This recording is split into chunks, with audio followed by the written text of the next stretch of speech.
അംബ്രോസ് പിതാവ് ഞങ്ങൾക്കെന്നും ഞങ്ങളുടെ നാടിനും ഞങ്ങളുടെ വിദ്യാലയത്തിനും എല്ലാം വലിയ അനുഗ്രഹം ഉണ്ടാക്കിയിട്ടുള്ള ഒരാളാണ്. കുഞ്ഞുനാളിൽ തന്നെ അദ്ദേഹം പഠിക്കുന്ന കാലത്ത് തന്നെ മിടുമിടുക്കനായിരുന്നു.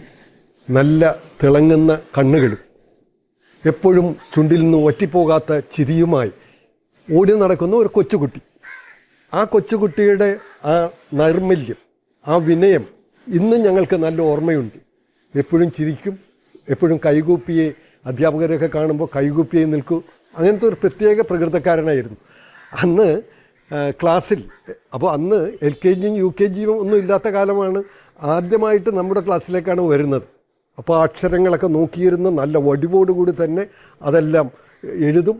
അതോടൊപ്പം തന്നെ ഞാൻ ഈ കുട്ടികൾക്ക് ധാരാളം നഴ്സറി പാട്ടുകളും അക്ഷരഗാനങ്ങളൊക്കെ കൊടുക്കുന്നൊരു സ്വഭാവക്കാരനായിരുന്നു. അങ്ങനെ അന്ന് പാടിക്കൊടുക്കുന്ന പാട്ടുകൾ ആദ്യം പഠിക്കുന്നത് അംബ്രോസായിരുന്നു. അത് പഠിച്ചിട്ട് മറ്റു കുട്ടികൾക്കെല്ലാം പാടിക്കൊടുത്ത് ഭംഗിയായിട്ട് പഠിപ്പിക്കും. ഇപ്പോഴും ഓർമ്മയുണ്ട് എനിക്ക്. മാനത്ത് മേഘങ്ങൾ, കണ്ടോ കണ്ടില്ല, കേട്ടോ കേട്ടില്ല, തൊട്ടോ തൊട്ടില്ല, പേ പേ പെ പെ പേ. ഇത് ഞാൻ ഒരു പ്രാവശ്യമോ 2 പ്രാവശ്യമോ പാടിയാൽ ഈ കുഞ്ഞംബ്രോസ് അത് പിടിച്ചെടുക്കും. മറ്റെല്ലാവരെയും പഠിപ്പിക്കും. അത് വളരെ ഭംഗിയായിട്ടാണ്. അതുപോലെ ഞാൻ സംഖ്യാഗാനങ്ങൾ പാടുന്നത് ഈ സംഖ്യാബോധം ഉറച്ചു കിട്ടാൻ വേണ്ടിയുള്ള പാട്ടാണ്. 1ാം ക്ലാസ്സാണല്ലോ ആദ്യമായിട്ട് സംഖ്യ പഠിക്കുന്ന ആൾ. അപ്പോൾ അത് കുഞ്ഞു പാട്ട്. 1 പറയുമ്പോൾ ഒന്നിച്ചിരിക്കണം, 2 പറയുമ്പോൾ കൈ 2 പൊക്കണം, 3 പറയുമ്പോൾ മൂക്കൊന്ന് തൊടണം, 4 പറയുമ്പോൾ നാണിച്ചിരിക്കണം, 5 പറയുമ്പോൾ അഞ്ചാതിരിക്കണം, 6 പറയുമ്പോൾ ആടിക്കളിക്കണം. ഇങ്ങനെയുള്ള പാട്ട് 10 വരെ പഠിപ്പിക്കാൻ, സംഖ്യാബോധം ഉണ്ടാക്കാൻ വേണ്ടി പഠിപ്പിക്കുന്ന പാട്ട്. ഇതൊക്കെ ഒന്ന് കേട്ട് കഴിഞ്ഞാൽ നല്ല ആക്ഷനോട് കൂടിയാണ് ഈ അംബ്രോസ് മറ്റുള്ളവർക്ക് പാടിക്കൊടുത്തിരുന്നത്. വലിയൊരു അനുഭവമായിരുന്നു.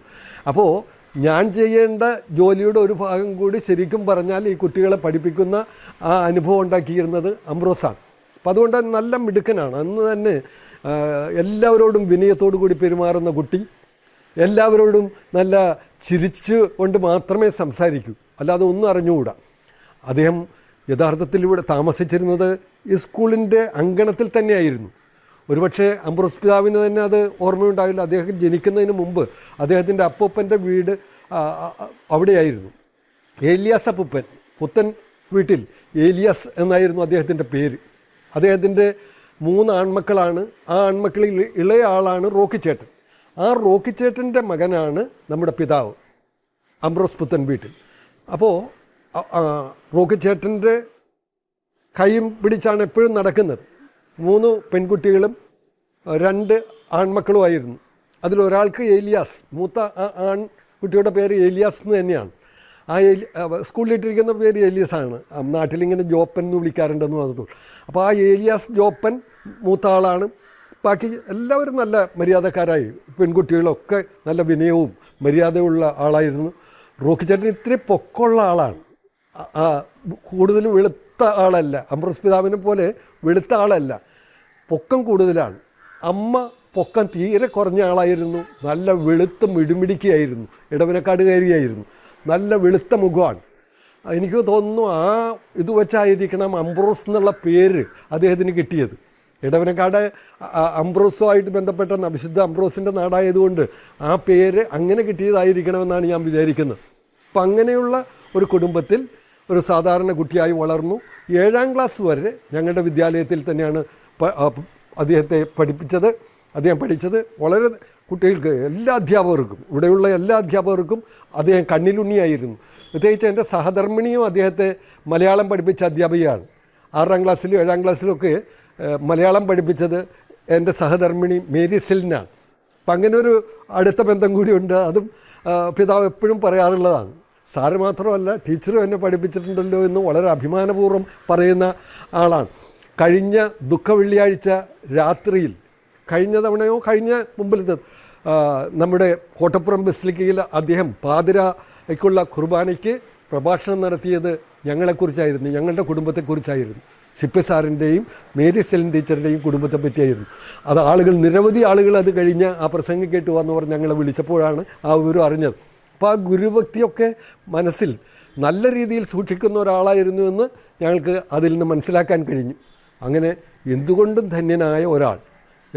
ഏറ്റവും അദ്ദേഹത്തിൻ്റെ യോഗ്യതയെന്ന് പറഞ്ഞാൽ, ഞാൻ സത്യത്തിൽ പറയട്ടെ, 2-3 പേര് ഞാൻ 3 പേര് എൻ്റെ ഒരു ലിസ്റ്റിൽ അല്ലെങ്കിൽ എൻ്റെ മനസ്സിൽ ഞാൻ പഠിപ്പിച്ചിട്ടുള്ള കുട്ടികൾ 3 പേരെങ്കിലും ബിഷപ്പ്മാരായി വരാൻ സാധ്യതയുണ്ടെന്ന് കണക്കാക്കിയിരുന്നു. അവരെല്ലാം ഈ പട്ടികയിൽ ഉണ്ടായിരുന്നിരിക്കണം. അങ്ങനെ ഉള്ള ആളുകൾ തന്നെയായിരുന്നു. മിടുക്കന്മാരും ഡോക്ടറേറ്റൊക്കെ ഉള്ള ആളുകളായിരുന്നു. ഇതിനു മുമ്പ് ഒരാൾ ആ തരത്തിലുള്ള ഒരു പേര് പോലും ഞാൻ കേട്ട് കഴിഞ്ഞതാണ്. പക്ഷേ അന്നൊന്നും അംബ്രോസ് പിതാവിൻ്റെ പേര് കേട്ടില്ല എങ്കിൽ പോലും അദ്ദേഹത്തിൻ്റെ പേര് പിന്നീട് അദ്ദേഹവും പരിഗണനയിലുള്ള കൂട്ടത്തിലുണ്ടെന്ന് പറഞ്ഞു. വളരെ താല്പര്യപൂർവ്വമാണ് കാത്തിരുന്നത്. അപ്പോൾ ഈ കൂട്ടത്തിലെല്ലാം ഞാൻ നേരത്തെ സൂചിപ്പിച്ചതുപോലെ വിനയം കൊണ്ട് ആരെയും കീഴടക്കാനുള്ള ശക്തി, ആ കഴിവ് ഒരുപക്ഷെ അംബ്രോസ് പിതാവിന് മാത്രമേ ഉണ്ടായിരുന്നുള്ളൂ. അതുകൊണ്ടായിരിക്കാം അന്തിമ നിമിഷത്തിൽ അദ്ദേഹം തന്നെ ഈ രംഗത്തേക്ക്, ഈ സിംഹാസനത്തിലേക്ക് നടന്നു കയറിയത്. ഏതായാലും വലിയ സന്തോഷമുണ്ട്. ഒരു പാവപ്പെട്ട കുടുംബത്തിൽ ജനിച്ച് ഒരു നല്ല ഇടയനായി നിരവധി അവസരങ്ങൾ ഇനിയും അദ്ദേഹത്തെ അനേക വർഷങ്ങൾ അദ്ദേഹത്തിന് വേണ്ടി കാത്തിരിക്കുന്നുണ്ട്. എവിടെ എത്തും എന്നൊന്നും നമുക്ക്, ഇത്തരം കാര്യങ്ങളൊന്നും നമുക്ക് നിശ്ചയിക്കാൻ കഴിയില്ല. ഇപ്പോൾ ഇത് തന്നെ ഒരിക്കലും നിശ്ചയിച്ചിരുന്ന കാര്യമല്ല. അതുപോലെ അവസരങ്ങൾ ഇനി അദ്ദേഹത്തെ തേടി വരാൻ നിരവധി, ഇനിയും ഒരംഗത്തിന് ബാല്യമുണ്ട് എന്ന് പറയുന്നത് പോലെ നിരവധി അവസരങ്ങൾ ഇനിയും ഉണ്ടാവും. അദ്ദേഹം ഉന്നതിയിലേക്ക് നടന്ന് കയറും എന്ന് തന്നെയാണ് നമ്മുടെ പ്രത്യാശ. ഈ അവസരത്തിൽ വളരെ അഭിമാനത്തോടു കൂടി ആ കുഞ്ഞിൻ്റെ ആദ്യാക്ഷരം പഠിപ്പിച്ച ഒരു ഗുരു എന്ന നിലയിൽ എനിക്കുള്ള സന്തോഷവും അഭിമാനവും ഏറെയാണ്. അത് രേഖപ്പെടുത്തിക്കൊണ്ട് അദ്ദേഹം സുതാര്യമായ വഴികളിലൂടെ മുന്നേറട്ടെ, അദ്ദേഹത്തിൻ്റെ ജീവിതം വിജയത്തിലേക്ക് കടക്കട്ടെ എന്ന് പ്രാർത്ഥിച്ചുകൊണ്ട് ഞാൻ അവസാനിപ്പിക്കുന്നു.